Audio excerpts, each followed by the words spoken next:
Ladies and gentlemen, good day and welcome to the Hindustan Foods Limited Q2 FY22 earnings conference call. This conference call may contain forward-looking statements about the company which are based on the beliefs, opinions and expectations of the company as on date of this call.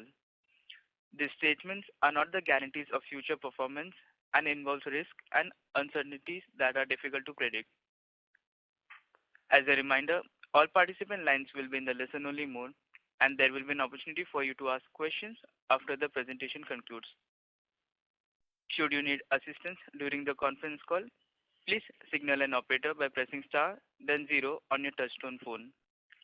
Please note that this conference has been recorded.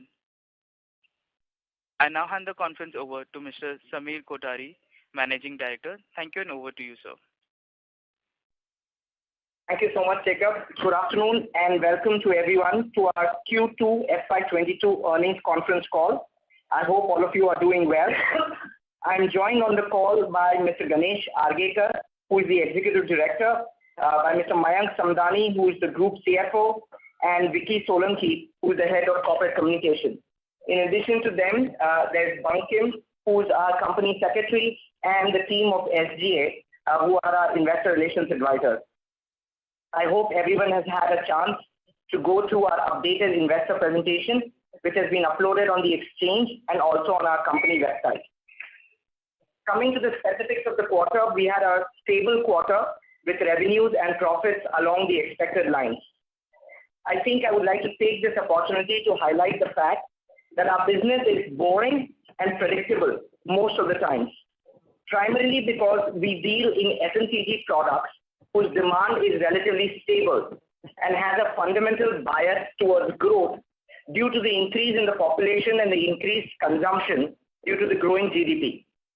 The second reason that our business is boring and predictable is that our dedicated manufacturing model shields us from the short-term vagaries of demand as well as inflationary pressures. We are able to pass on the inflated cost of various commodities. However, there might be a lag in some cases, but principally all costs do get passed on. In order to add some excitement to the business, we strive to grow at a rate which is greater than the structural growth in the FMCG industry. This, when our base was lower, meant doubling the turnover every year. And now with slightly larger turnover, we still aspire to grow between 25 and 30% per annum. In order to do this, we continue to invest in factories, both greenfield as well as acquisition. However, the gestation period for our investment is around a year. Thus, the current quarter's growth is a result of the ramping up of the Hyderabad and Silvassa facilities, work for which had started nearly 9 or 10 months ago. Based on this, we are confident about our target of achieving 2,000 crores of turnover this year, which would be approximately 40% more than last year. We are also confident of our target of 4,000 crores by FY25. And in order to achieve that, we've taken some steps, which include setting up of the ice cream facility in UP that we expect to start commercial production by Q4 of FY22. The expansion of the bar project, the soap bar project in Hyderabad, which we expect to start commercial production by Q4 of FY22. In addition to that, we are also setting up and investing in a health and wellness division and also diversifying our product range further into color cosmetics and little sports shoes. We've now lined up capex plans which will take our gross block to nearly 600 crores within the next year or so. I will be taking specific questions about our plans and strategy, but in the meantime, I'm happy to state with a little confidence that अच्छे दिन आने वाले हैं. I will now hand over the call to Mayank Samdani, our Group CFO, who will take over and walk you through the financial results for the quarter and the half year ended September 30 to 2021. Hi. Good afternoon, everybody. I will take you through the financial performance for the quarter and the half yearly FY 2021-22. We are pleased to share that the growth momentum in the business has sustained. Our total revenue for the quarter is increased by 46% on year-to-year basis to 467 crores, and for the half year by around 77%, year-on-year to rupees 925 crores. EBITDA for the quarter has seen a growth of 25% year-on-year and it stood at 28.3 crores. And for the half year, it is 55.1 crores, an increase of nearly 50% over the last year. Our PAT has increased about 38% year-on-year to rupees 11.5 crores. And for the half year, increased to rupees 22.6 crores, an increase of nearly 80% over the last year. Our net worth as of September 2021 stands at around 250 crores, and our debt to equity is comfortable at the ratio of 1:1. As regards the ROCE, it is improved and is now at 18.95 crore as compared to 7.73% as of March. As you are aware that a lot of our investment is still work in progress, we believe there is scope of further improvement of ROCE once our capital in progress will start giving returns between Q4 FY 21-22 and Q1 of FY 22-23. Our cash flow for the 6 months ending September 2021 were adversely affected by the increase of inventory levels. While the inventory turnover ratio is consistent vis-a-vis the last period, the increase is mainly due to the growth of turnover and partly due to the tactical stocking as advised by our principals. We are hoping to rationalize the working capital in the next 6 months or so. Overall financial performance of the company for the quarter and the first half of FY 22 has been satisfactory and in line with our internal targets. As regards our pending merger application, we are pleased to inform that the NCLT Mumbai bench in its hearing held on 20th October 2021 has heard the matter and reserved its order. The final order from the Honorable NCLT bench is awaited, and we think that we will get the final order within a month or so. In terms of the new CAPEX, the board has authorized the management to invest up to 130 crores, of which 100 crores is for the newly added health and wellness division and rupees 30 crores for the color cosmetic business. We are confident of funding this CAPEX through internal accruals and debt. We reiterate our near-term and long-term targets for the revenues and profitability as we continue to focus on accelerating growth through exploring organic and inorganic opportunities. With this, we also remain focused on strengthening our balance sheet and cash flows through effective capital management, which would facilitate us for the further growth. With this, I would like to open the floor for the questions. Thank you. Thank you very much. We will now begin the question and answer session. Participants present on the audio bridge who wish to ask questions may press star and 1 on your touchtone telephone. If you wish to remove yourself from the question queue, you may press star and 2.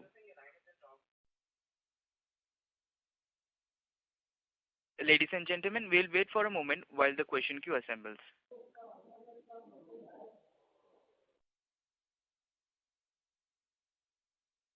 The first question from the line of Faisal Hawa from AG Hawa and Company. Please go ahead. Samir, congratulations on a good set of numbers once again. 4 questions. What is the contribution of our top 3 customers to our total revenue? Second is, we mentioned in a previous con call that there is a person who is now appointed for private labels, and so what is the specific progress that she has made in the previous 2 quarters? Then third is the FMCG majors are now facing a lot of cost pressures due to raw materials rising manifold. So has there been many instances in this quarter where we have lost margins, or we've had to bear something for 1.5, 2 months, and that has caused some dent into our profitability?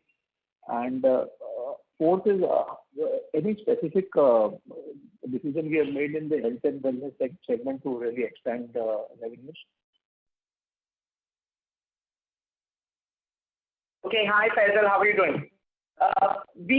You've asked 4 questions. I'll try and answer all of them. The top 3 customers currently would constitute nearly 80% of our turnover. And the second question was about private label division. We've started the private label division, and as you rightly pointed out, Nalini Kalra is heading that private label division.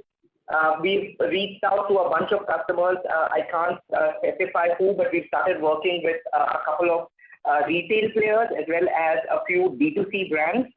However, in terms of the total size and significance of that business, it's still extremely small and pretty much a rounding of error as far as Hindustan Foods is concerned. However, as I have pointed out in my previous calls as well, private label is a very important part of our future growth strategy, and we are putting money where our mouth is in terms of developing these customers. I think the success of Nykaa and some of the other brands, including Glamour, Purple, etc., both in the stock market and off the stock market, proves that private labels and B2C brands are going to be here to stay. That also kind of explains our expansion and diversification into color cosmetics and personal care products. We see a lot of action happening in that space, especially with the B2C brands. Just today morning, I think there's talk about Faces Cosmetics being taken over by Purple. So we see a lot of action in that space. Third, your question was about the cost pressures, and I think that was something I addressed in my opening remarks, that yes, there is inflationary pressures for all of our customers. However, the construct of our contract is such that all of these pressures, all of these inflationary pressures are passed on to our customers. There could be a time lag between the passing on and when the actual effect comes in our books. But principally, we are not, let's say, exposed to any of the inflationary pressures. So that way, there's no risk to our numbers as far as the inflation is concerned. I think the other question that you asked within the inflationary subject is whether the customers are coming back to us and asking us to reduce our margins. And again, if you look at the construct of our business, our margins, especially in case of the dedicated manufacturing, are guaranteed for the next 7 to 10 years. So we don't end up renegotiating margins due to these short-term events. Your fourth question is about health and wellness. Again, you are right that Sanjay is being appointed as the head of health and wellness. We are very confident and bullish about this. We have identified some opportunities which we have discussed with the board, and the board has given us a go-ahead to invest nearly 100 crores in these opportunities. I unfortunately am not at a liberty to discuss this in the granular details right now, but I'm quite confident that the next time we meet in a couple of months, I should be able to announce what exactly are we doing with this new investment. And due to this cost pressure that the FMCG majors are feeling, do you think there are now more conversations to outsource even more manufacturing to proven outsourcers like us? So, Faisal, that is something that we've been talking about for nearly a couple of years now, right? I mean, all of these things, including, and yes, you're right that the current bout of inflation is probably a catalyst as far as that thought process is concerned. But GST, decentralization of manufacturing, the growing private labels and the D2C brands, all of that is leading our customers to rethink about their manufacturing strategy. It's leading them to rethink about the benefit of owning a manufacturing facility versus outsourcing it, and also in some cases, let's say, divesting it. Thank you so much for answering all my questions so well. Thank you, Faisal. Thank you. The next question from the line of Akash Zaveri from Perpetual Investment Advisors. Please go ahead. Hi, Samir, and good afternoon, and congratulations on very good and stable set of numbers. Am I audible? Yes, Akash, we can hear you very well. Yeah. So my first question was that, we had a facility in Silvassa which went live in May of 2021. So in the first quarter, and this is because, you mentioned in the opening remarks that our business is slightly predictable. So I was expecting, a little more contribution from the Silvassa plant, because in Q1, it would have only like a 1.5 month of contribution, but in Q2, it would also ramp up, and also there would be a full quarter effect. So what exactly am I missing here? Was there like some, was the throughput lower in some other plants, or what exactly am I missing? Sure. Akash, so two things. The products that we are manufacturing in Silvassa are hygiene products. Frankly, post-COVID, the sale of hygiene products for our principals hasn't been as robust as it was pre-COVID. You're seeing this, if I can say, slowdown in the demand for sanitizers, floor cleaners, etc., especially as people get more and more used to living with COVID. That's one of the reasons why the offtake has not been as high as we would have liked. Second, in terms of the total potential of the Silvassa facilities, both of those facilities are much smaller in terms of investments as compared to the larger investments in Hyderabad, Coimbatore, or for that matter, the ice cream project. So even at its peak capacity, we basically expect them to do around 100-125 crores of turnover on an annual basis. Okay, understood. Thank you so much for that. I perfectly answered my question. Thank you so much. The second question was, so our effective tax rate is pretty high. So could you just comment why is our effective tax rate so high, and what would be an expected tax rate going forward? Before Mayank answers it, I'm going to try and get our finance minister online and ask her why our tax rate is so high. No, actually, I'm talking about the effective tax rate. Like, if I just see as a percentage. I'm just putting your hang on. Mayank is doing this and is kicking me as well. So Akash, we are at the maximum tax rate possible because of the deferred tax, because we have invested so much money in that. And also we have not opted out for the new tax rate which was announced by government a year back, where the effective tax rate will be around 25-26%, because we have a good amount of MAT which is there, and we have good amount of we expect from the merger of ATC we will have the good amount of carry forward losses. If we go to the new tax rate which is announced, we have to lose all those things, Understood. So currently at the maximum tax rate. Once we utilize our MAT and we utilize our carry forward losses, we can always go back to the new tax rate of effective tax rate of 25% is government norm, which allows any time any company can opt for that. But once you opt it, you cannot go back to the previous tax rate. That is the catch in there. Got it.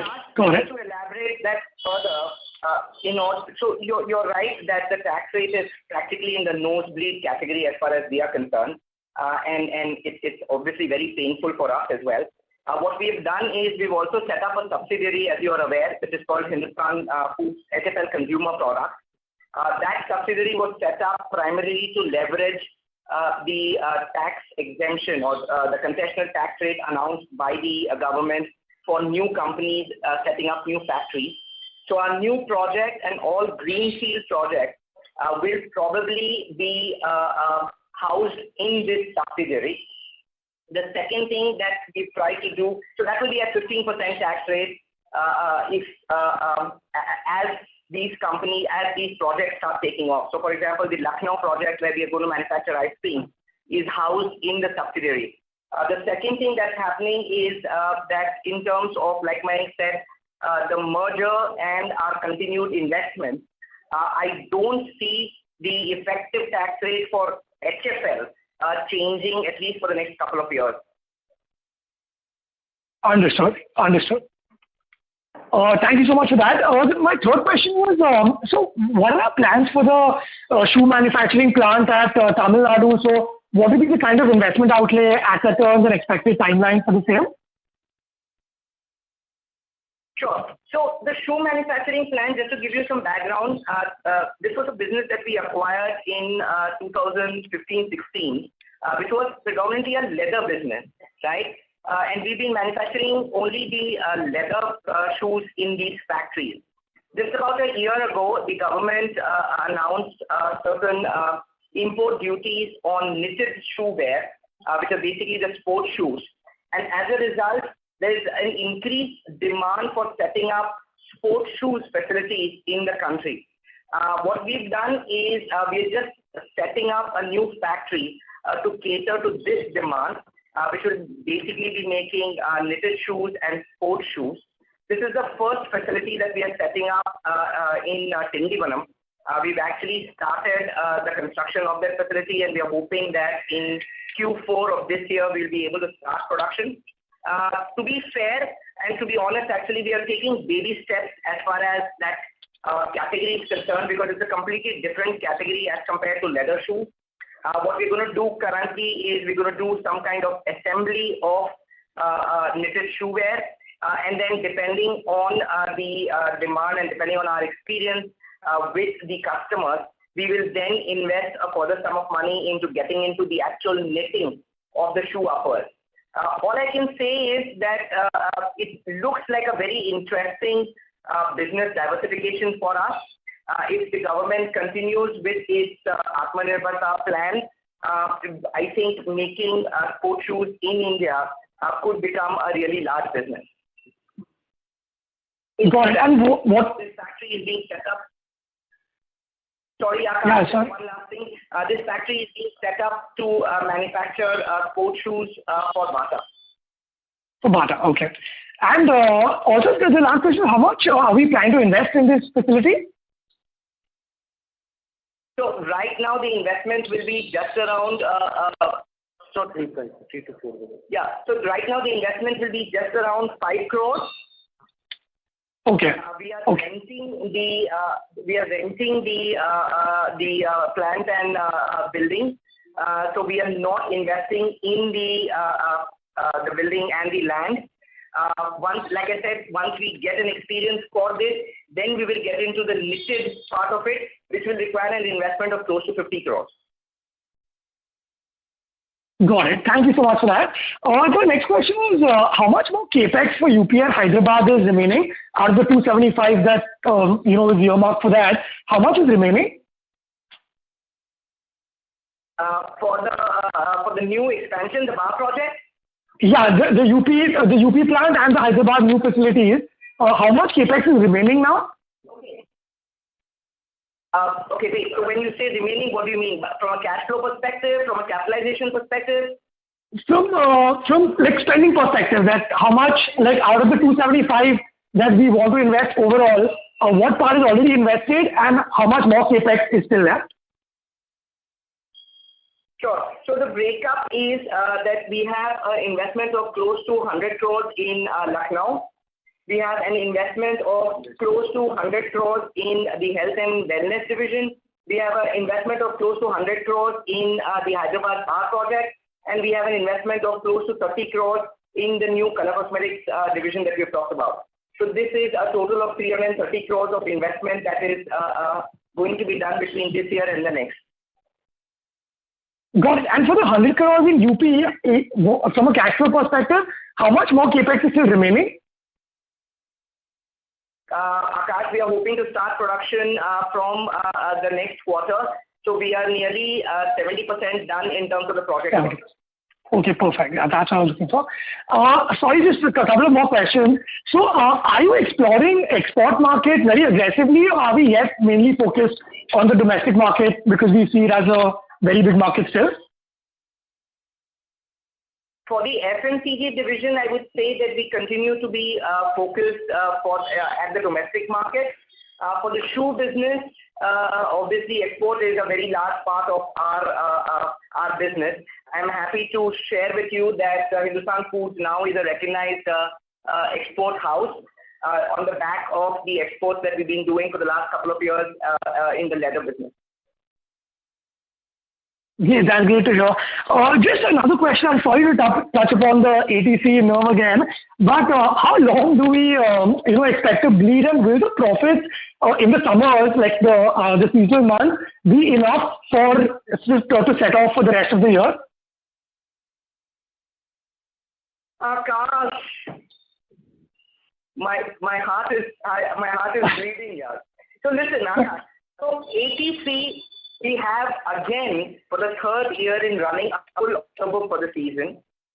We've also announced a small capex that we are doing for Tata Global Beverages in that facility. So we've signed a contract with them, which is a long-term contract, a dedicated part of the factory. So ATC will now become an anchor tenant model as compared to the shared model.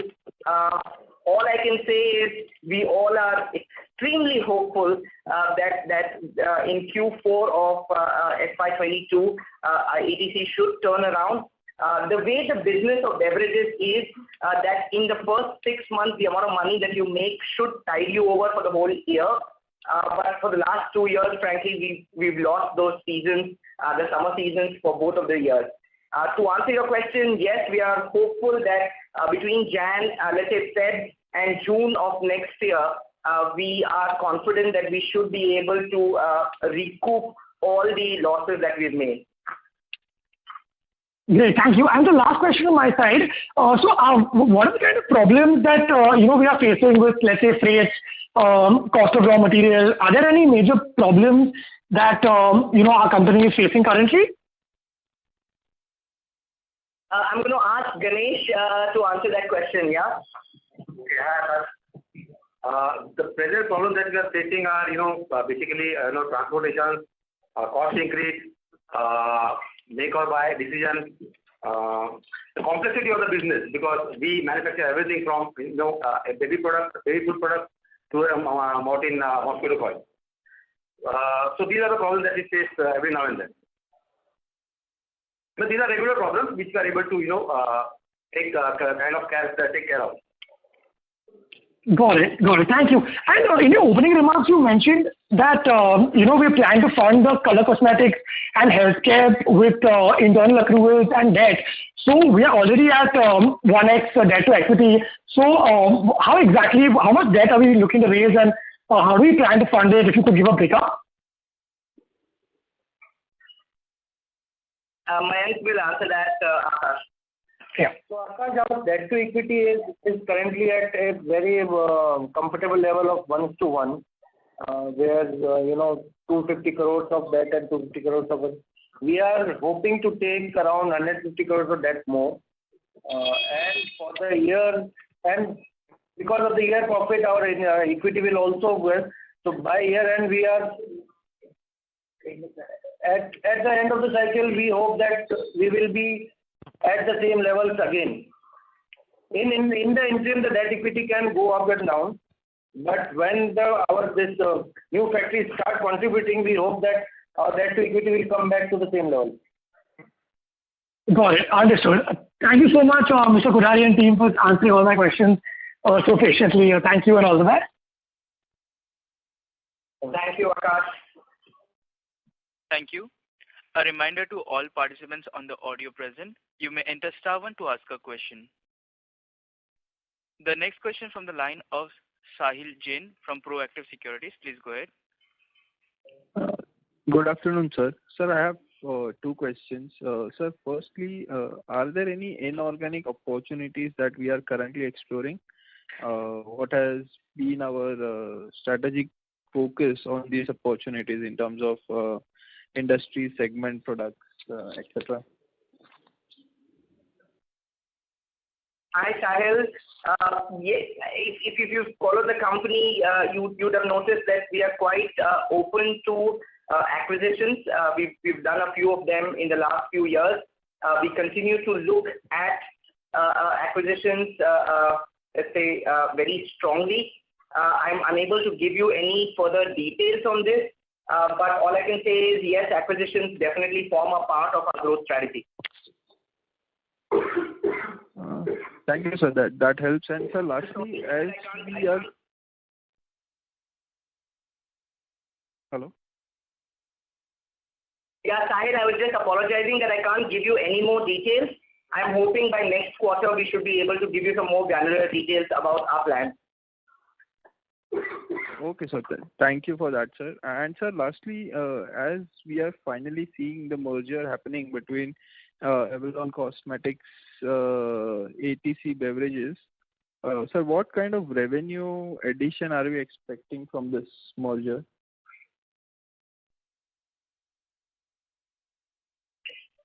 So, Akash, both the major part of this acquisition or merger is the malted business, which is at the conversion cost level. It is not a revenue. It is not a sale level because only we bill the conversion cost.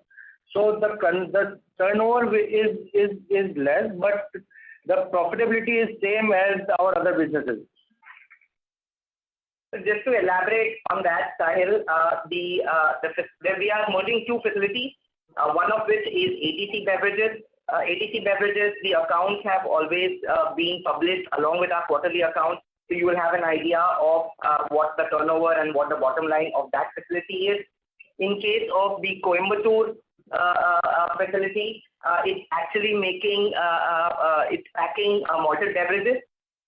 But we do not buy the packing material and the raw material. It is supplied by the customer, and as a result, the revenue is only that of the conversion cost. However, it's a dedicated factory which packs around 50,000 tons of product. So that should give you some idea of the size of that facility. Thank you, sir. That helps. That's all from my side. Thank you. Thank you, Sahil. Ladies and gentlemen, you may enter star one to ask a question. The next question is from the line of Ashutosh Agarwal from NB India. Please go ahead. Yeah, good afternoon. Is my voice audible? Yes, Ashutosh, we can hear you. Yeah, firstly, Ashutosh, I we can want hear to you. thank you so much for the opportunity, and I want to thank you to Hindustan Company as a team and Mr. Samir Kothari ji and all the management for huge value creation. So I invested in 2017 January. It's been amazing 4-5 years, and definitely I'm very much impressed with the way the company is executing the business. So thank you so much for all your efforts and making a very good value creation for the shareholders. Thank you, Ashutosh. You just made our day. Sorry? I said you just made our day. We all are very happy. No, you Very have rarely made our that portfolio shareholders very. really compliment the management. No. It's the first time I'm attending the con call because I am primarily long-term investor only. So definitely you people have made our portfolio shine. So definitely, thank you so much for that. Thank you. So I want to know 2 or 3 things for the long-term perspective. First of all, we are like targeting 4,000 crore sales by 2025. But the vision which I generally saw in the presentation that the contract manufacturing sector is having a huge scope of maybe doing 50,000 crore turnover. So previously in the last 5 years, we have grown exponentially. But from 2022, we are planning to grow at 30% CAGR. So are there any additional plans to ramp up more growth from 2022 to 2025? Ashutosh, so if I can, so basically, I think I kind of addressed that in my opening remarks. When the company was smaller, it was easier for us to kind of double the turnovers, etc. But the 4,000 crore target that we've set for ourselves is on a base of 2,000 crores, and it envisages a 25% growth per annum on a compounded basis from here on. So I don't see us being able to double turnover every year like we used to earlier, because predominantly our business is that of manufacturing. When you look at the execution involved in terms of setting up a manufacturing facility, hiring the people, hiring the workers, getting the machines ramped up, etc., there's a lot of work involved. Unlike a platform business, where once the platform is set up, it's very easy to ramp up turnovers, and the Zomatos and the Nykas of the world can boast of 40-50% growth even at that base figure. In case of manufacturing companies, it's very, very difficult to be able to do that, because currently we have a team of more than 2,500 people. Imagine being able to double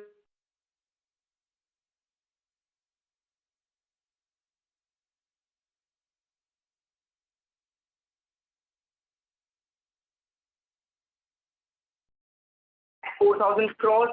We believe that we will be able to grow further.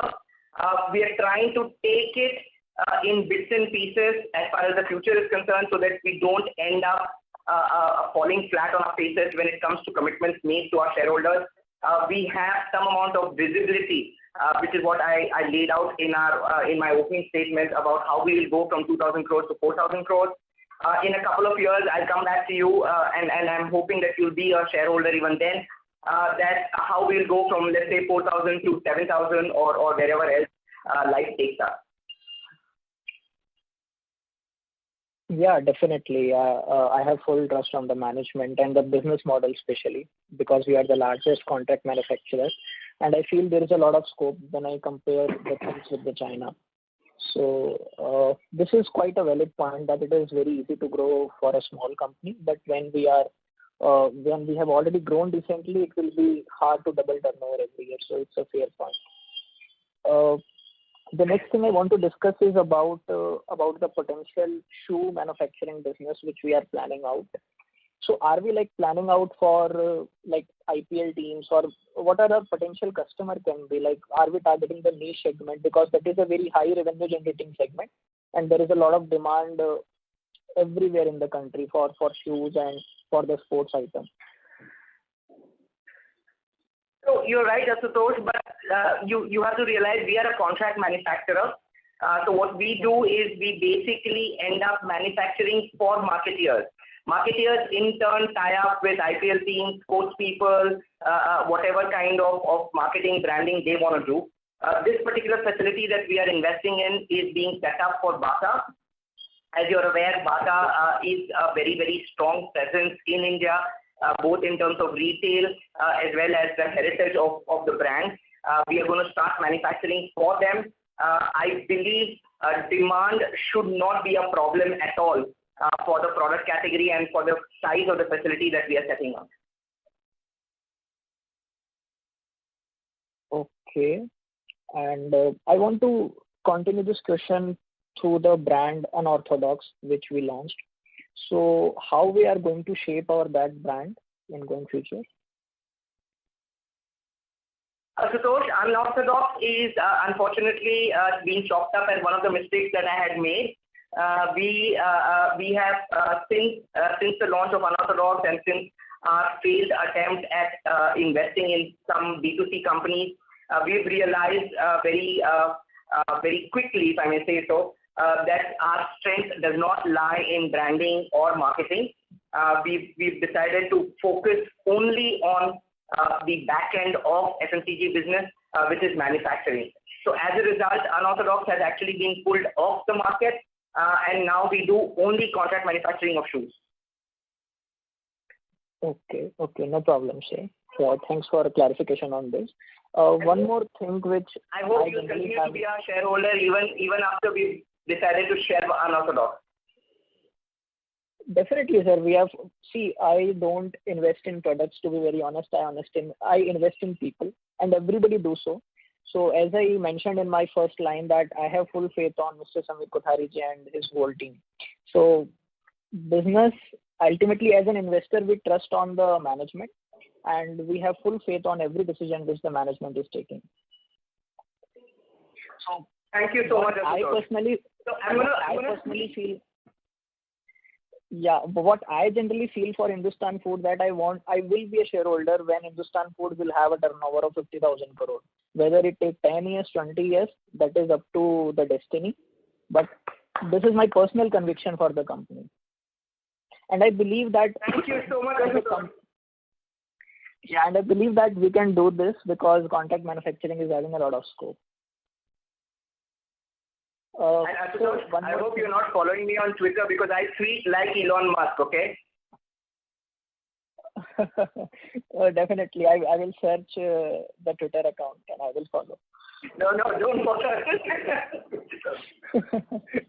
No, it will be proud. Thank you so much. Yeah, and sir, one more thing which I generally have in the back of my mind. When I see Hindustan Food after 10 years from here, so I think that our company will be a very renowned company. Today also it is very renowned. But the way we are manufacturing the toilet cleaning solution like Harpic, or we are manufacturing the shampoo, which we are doing for HUL. So after 5 years, 10 years, people will able to recognize Hindustan Food as a separate company. So are we planning to launch our own products in the future, maybe 5 years, 10 years down the line, and direct entering into the B2C segment, because that will help us to improve the margins and building a brand. So are we having plans, something like that? No, Ashutosh, we actually have no plans to launch our brand. Like I mentioned earlier, I think we are very clear, at least while I am the managing director of the company, that we will not again make the mistake of getting into branding, marketing like we did with Anor, and we will not get into investing in D2C brands like we tried to do earlier as well. We are very happy doing the back end contract manufacturing. We think, and like you rightly said, the potential is very large. We have a huge runway ahead of us. I don't think we need to diversify into something which we don't understand and something that we are not capable of. Okay, sir. Perfectly fine. Definitely, as a shareholder, we are having big expectations, but it is very nice to management and take the ground reality and input. So thank you so much for all your efforts. Thank you, Ashutosh. Thank you so much. Thank you. A reminder to all participants, you may enter star 1 to ask a question. The next question from the line of Ronak Jain from Jain Capital. Please go ahead. Good afternoon, sir. 2 questions from my end. Number 1, what is the contribution of different product segments in our revenues at present? Like how much is from personal care, how much is from food and beverages? Any ballpark number you can share. Secondly, can you share a bit more detail of the new capex of 100 crores in health and wellness segment? Like what kind of products will be manufactured in this segment? And this capex is just for a single pharma client, or it could be a multiple client? So, Ronak, hi. Ronak, first let me address the health and wellness question, because unfortunately that's a short answer. I'm not at a liberty to discuss the specifics of where this 100 crores is going to get invested. All I can tell you is we have presented to the board certain very tangible proposals which they have asked us to go ahead and explore and close if we can. As soon as they are closed, we will come back to you and to the shareholding body to inform them of what we have done. But right now, all I can say is the opportunities that we are looking at are within the space of health and wellness. I think maybe I should take a minute just to explain the difference between pharma and health and wellness. We're looking at product categories which are adjacent to the current products that we manufacture. So we're not looking at getting into manufacturing of, let's say, injectables or tablets or any kind of medicines, but we are definitely looking at getting into products which are FMCG but with a therapeutic value. And that's the area that we are targeting with the health and wellness division that we've set up. In terms of our breakup between personal care and home care and food and beverages, we frankly are quite agnostic as far as those product categories are concerned, because the business model that we have is equally applicable to all the 3 product categories. But just from an academic interest perspective, the food and beverages would contribute close to 40% of our business. The home care would contribute close to 40%. And the personal care would contribute 20%. With our current diversification that we are trying to do in the color cosmetics, we are hoping that the share of personal care products will increase further. Okay. One last question from my end. You have been giving a guidance of 4,000 crore revenues by financial year 25. Can you share what kind of ROE, ROC, like return ratios are being targeted by that period? And what is the overall strategy in terms of improving operating margins, profitability, and of course the return ratios as I mentioned in the coming years? Sure. So I think Mayank and I both kind of covered this question in our opening remarks. I've kind of laid down the path from 2,000 crores to 4,000 crores in terms of what investments will be contributing to that growth.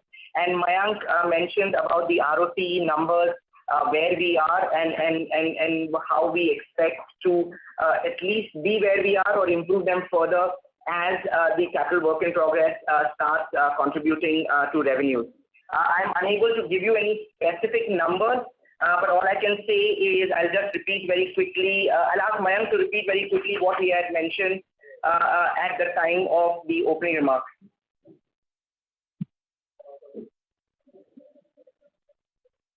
So, yeah, Ronak.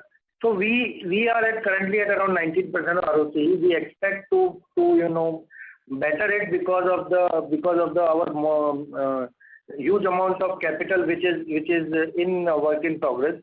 So we expect it to grow, and we expect the same lines to be same ratios will be there as we grow from here to FY25. Got it. That's all from my end. Thank you. Thank you, Ronak. Thank you. Ladies and gentlemen, you may enter star one to ask a question.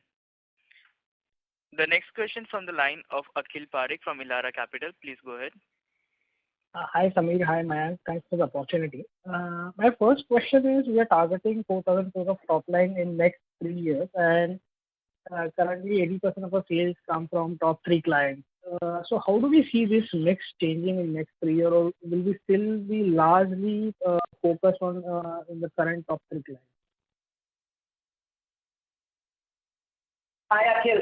Akhil, so two or three things will change, right? One is the health and wellness division will start contributing to the revenues, which is the growth from the 2,000 to 4,000 crores.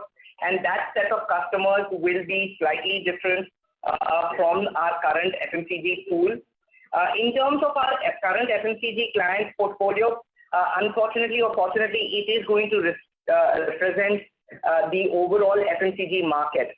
And the overall FMCG market in India is that you have certain companies which are extremely large, and as a result, they have a huge share of market as far as the FMCG market is concerned. And consequently, we have a large share of business from them. I don't see that changing rapidly. In the long term, I see that changing thanks to the private labels and the D2C brands which are coming up.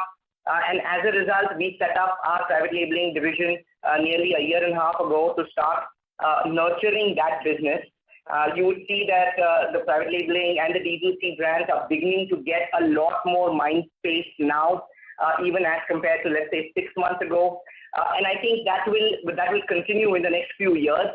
But for them to be a sizable player in the FMCG overall basket is at least a few years away. Okay, and that is largely because their volumes are relatively small at this point of the time. Is that correct? Absolutely. Got it. Right. The second question. I mean, in spite of sure, go ahead. In spite of all the noise and the market capitalization across these new age companies, the fact of the matter is they are currently very small. We are all hopeful, both as shareholders as well as business partners, we are hopeful that they will continue to grow at 40-50% for the next 10 years or maybe till FY41, as one of your brethren has put out. And in FY41, we are hoping that we will contribute a substantial chunk of business from them. Sure, got it. The second question is on the, like in the previous calls, you had alluded that, a CRO, that is contract research or contract development, would be your next phase of growth cycle. So is it too early to comment, or is it something we have kind of started looking at, like maybe post FY24 or 25? We started doing, but it's very, very small, and I frankly wouldn't even want to waste your time on the on what we're doing there. All I can say is we've started working on it. We've set up a small lab. We've recruited some people. Some of the D2C brands and the private labels that we are doing are our own formulations. But like I said, it's way too early to talk about it. Got it. Samir, is there a seasonality in our business? Whether when we look at quarterly numbers, should we be looking QoQ numbers rather than YOY numbers, or YOY is appropriate measure? So this is one of the reasons I kind of mentioned, and these were all questions which we were kind of expecting, and this is why in my opening remarks I mentioned that setting up a factory requires a gestation of nearly a year or so, right? So when we announce a factory in one of our patients or one of our interactions with you and with the investor community, it takes nearly a year for that to come to start contributing to the revenues. Now, what happens is once production has stabilized in one of our facilities, then quarter on quarter we don't expect any nominal growth from that facility. Once the facility has ramped up, it's a very boring, predictable business where it continues to deliver the same turnover and the same numbers year after year, especially in case of long-term contracts for nearly 5-7 years. However, the excitement comes from new factories being set up, and that takes nearly a year or so to reach its peak level. So there's some amount of ramping up time, but once it reaches its peak level, then it's very stable. So if you have to look at our numbers, I would say for a same store comparison, which in our case it would be same factory comparison, the same factory comparison numbers would be the same Q on Q. The difference would be the year on year, which would be the expansion in the number of factories, or the which could be either greenfield, brownfield, or acquisition, or a ramping up, which would be for a short period of maybe like 6 months. Got Does that make sense? Yes. This is very helpful. And last question on the capex plan, you mentioned that 330 odd crore is the capex guidance for next 2 years.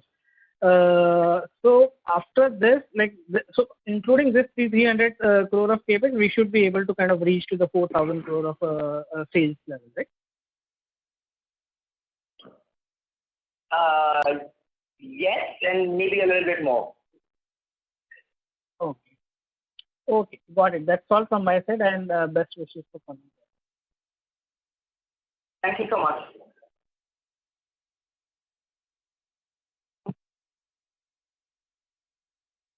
Thank you.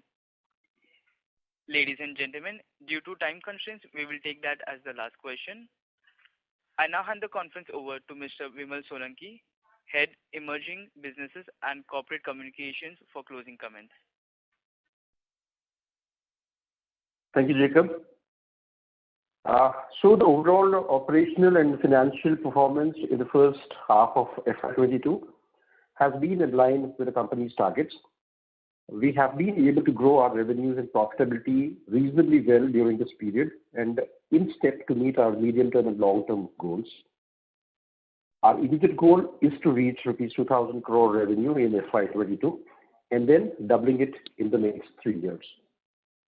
Demand for FMCG continues to be strong and expected to remain robust going ahead, and we continue to believe there is enormous unexploited potential in the FMCG contract manufacturing space.